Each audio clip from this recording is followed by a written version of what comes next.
আসসালামু আলাইকুম ওয়া রাহমাতুল্লাহি ওয়া বারাকাতুহু। প্রিয় বন্ধুরা, কেমন আছেন? আশা করি বাড়ির সকলকে নিয়ে আল্লাহর তাআলার অশেষ রহমতে বেশ ভালো আছে। আমি আজকে এই ভিডিওর মাধ্যমে পদ্মা নদীর আংশিক চিত্র উপস্থাপন করছি। আশা করি এই পদ্মা নদীর আংশিক চিত্রটা সকলের কাছে বেশ ভালো লাগবে। আপনারা দেখতে পাচ্ছেন, যত দূর চোখ যায় তত দূর পানি কানায় কানায় পরিপূর্ণ, পানির থই থই ছলছল শব্দ কতই না ভালো লাগে। আপনারা দেখতে পাচ্ছেন ট্রলার, বোট সারি সারি বাঁধা রয়েছে। মানুষ পদ্মা নদীর সৌন্দর্য উপলব্ধি করার জন্য এই ট্রলার বোট ব্যবহার করে থাকে।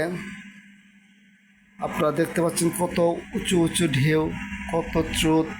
এই স্রোতের মধ্যেও, এই ভয়াবহতার মধ্যেও মনের অজান্তেই কেমন যেন একটা ভালোবাসার অনুভূতি জেগে ওঠে। প্রিয় বন্ধুরা আমার, পদ্মার পাড়টি খুব সুন্দরভাবে বেঁধে দেওয়া হয়েছে। মানুষ কিছু সময় হাঁটাহাঁটি করতে পারে, সময় কাটাতে পারে। এবং কি আপনারা দেখতে পাচ্ছেন কত সুন্দরভাবে পাড়ের ডিঙ্গির নৌকাগুলো বাঁধা রয়েছে। মানুষ বিকালবেলায় এই নৌকা দিয়ে ছোটাছুটি করে পদ্মা নদীর সেই পানির সৌন্দর্যতা উপলব্ধি করে। আপনারা দেখতে পাচ্ছেন কত সুন্দরভাবে ঘাট বেঁধে দেওয়া হয়েছে। খুবই ভালো লাগে, খুবই ভালো। আপনিও আসতে পারেন, ভালো লাগবে। মনটা একটু খারাপ লাগলে চলে আসেন সেই রাজবাড়ি পদ্মা নদীর পারে।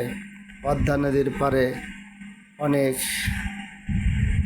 খোলামেলা জায়গা রয়েছে, বিস্তীর্ণ পানি, জলরাশি, মুক্ত আবহাওয়া, নিরিবিলি পরিবেশ, খুবই ভালো লাগার মতো একটা পরিবেশ। না আসলে অবশ্যই উপলব্ধি করতে পারবেন না। দয়া করে আপনারা সেই রাজবাড়ির পদ্মা নদীর পাড়ে এসে তার সৌন্দর্যতা উপলব্ধি করবেন, এই আশা আকাঙ্ক্ষা ব্যক্ত করছি। খুবই সুন্দর, খুবই সুন্দর, এত সুন্দর যা ভাষায় প্রকাশ করতে পারছি না। দেখতে পাচ্ছেন কত সুন্দরভাবে বসার জন্য স্থান করেছে। শিশুরা দোলনায় ঢুলে খেলনা করে, মুক্ত আবহাওয়ায় খেলনা করে।